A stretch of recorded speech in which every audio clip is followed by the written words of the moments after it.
Hello folks, and welcome back to Whiskey Wars. My name is Sean, and tonight we're going to be getting into another list, but this is a mistake list. The top 5 mistakes that new whiskey drinkers make.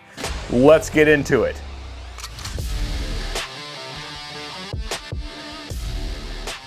Okay, so if this is your first time seeing me, then let me first tell you who I am. I am a whiskey fanatic. Not collector, that's not really the right word because most of my bottles are open. I drink whiskey enthusiast. I drink a lot of whiskey. Have been for some years now. I got serious about collecting whiskey 4 or 5 years ago, I guess.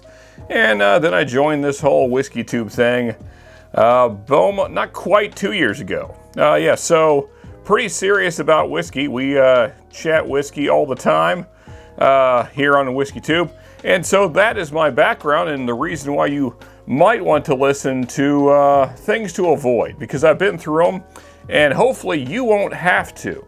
So let's go ahead and start with the number 1 mistake I see new whiskey drinkers making, and that is being the, hey, you got any Blantons guy. Yeah, or girl, whatever, or tarantula, whatever the thing you identify as, doesn't matter. Don't go into the store and just walk up directly up to the counter to a person that maybe you've never spoken to before and just say, hey, you got any Blantons? Don't be that guy, girl, whatever. No one likes that guy. Nobody. If you're that guy, you don't even like that guy. And so here's the thing. This is a decent bottle of whiskey. I'm not going to say it's trash. I'm not going to say you should never drink it. It's okay. I think it's a little overpriced personally for what it is, but it's a fine bourbon. One thing it will not do though is it's not going to blow your mind. If you start collecting a good mass of bottles of bourbon, I dare to say this will probably not be your favorite for long, if it ever is. So the whole point of mistake number 1 is instead of just going straight for, hey, you got any Blantons or whatever allocated bottle you're trying to chase, try to build relationships at these stores. Find a good local store that isn't price gouging too much, and try and build relationships there, and then hopefully the owner will tell you when they get in the Blantons. Yeah, so that's mistake number 1. Don't be that person. Okay, now on to mistake number 2, which is kind of related to number 1, because number 1 is kind of what leads to, or that whole mentality of chasing the Blantons leads to just chasing allocated bottles in general. And generally, it's Buffalo Trace products. Blantons, Eagle Rare, Weller Special Reserve, Weller 101, any of the Wellers really. I guess Buffalo Trace in some areas, the E.H. Taylor's there. And look, those are all fine bourbons. Nothing wrong with any of those. But I dare to say that, again, I don't think they're going to change your life. I really doubt that any of those will be your favorite bourbon of all time unless you start getting into those top tier, the BTAC stuff, those annual releases. Some of those are truly amazing, but very, very hard to find. And if you do, you're going to be overpaying, usually tremendously. So what I suggest instead is find what you can find locally instead of trying to just break your back driving all over town, all over the country, however much you may be driving to find allocated bottles. Don't do that.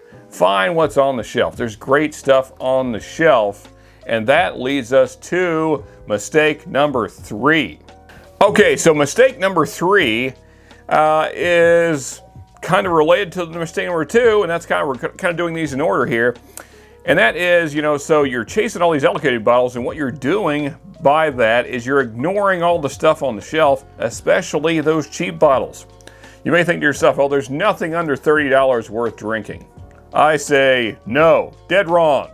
There are plenty of bottles under $30 that are fantastic. For instance, the Benchmark line, not the standard Benchmark. I would avoid that one unless you're just really on a budget and you need a drink for like $8 a fifth. But the rest of the Benchmark line, great.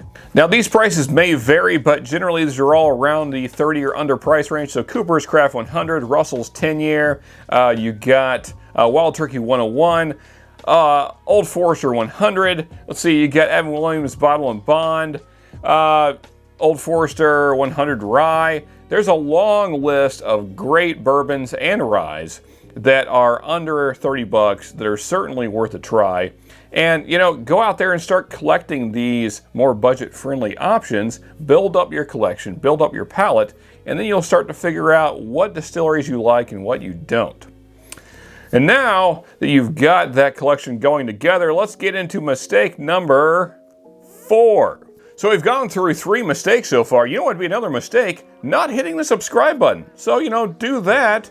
And now let's move on to number 4. Mistake number 4 is staying in the budget options for too long. You know, I would say once you get 20, 30 good budget bottles, it's time to start expanding out. You know, so you got a good collection, 20, 30 bottles under the $30 price point. That's a pretty good collection. You kind of have a decent palate now. You're figuring out what you like, what you don't like. Now it's time to expand into those a little more pricey bottles. Now, of course, there are diminishing returns, but I would say up to about 70, 80 bucks, you're getting better quality with each $10 or so. So, you know, stop with the under 30, and then, you know, maybe once a month, buy a bottle that's 50, 60, maybe even 70 bucks, whatever your budget allows.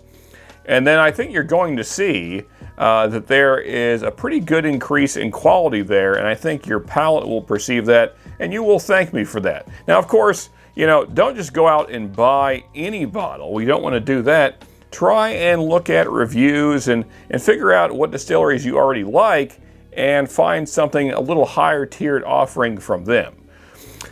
And now, speaking of not just going out and buying anything, let's get into mistake number 5. So what is mistake number 5? Mistake number 5 is just going into a store. You haven't watched any reviews, no advice from any friends, no one has suggested any bottles to you. You're just kind of going in blind, and you just go in and you buy a bottle of whiskey based on the packaging it's in.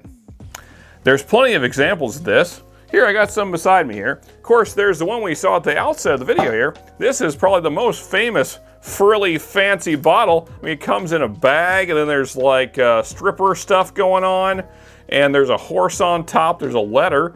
You can get your birthday, you know, all kinds of crap there. Here's another kind of gimmicky one.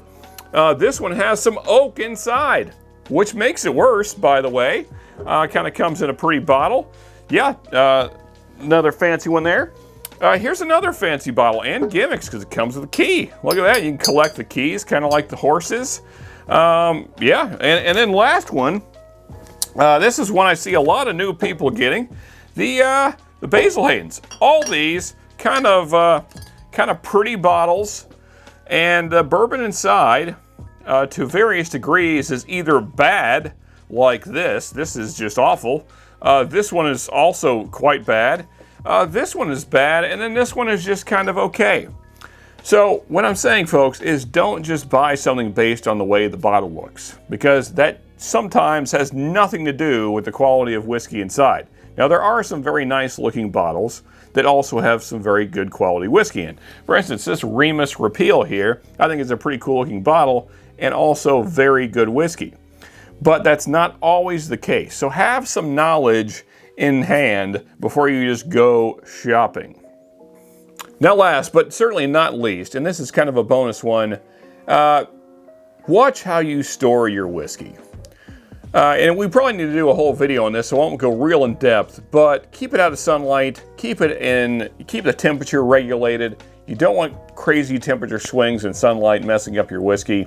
That's a very new to whiskey mistake to do. You don't want to do that. It'll ruin your whiskey quite quickly. And whiskey can be good for a very long time as long as you don't screw it up. So don't screw it up, and don't screw up any of these things. Don't make these mistakes. You'll like you better, your friends will like you better, your store owners will certainly like you better, and you'll become a valued member of this great whiskey community. And we need more people like you, not making mistakes, not overpaying for crap bottles, getting good bottles that are on the shelf because there's plenty of them. Do all these things and you will be a whiskey connoisseur, fanatic, whatever the thing you want to call yourself.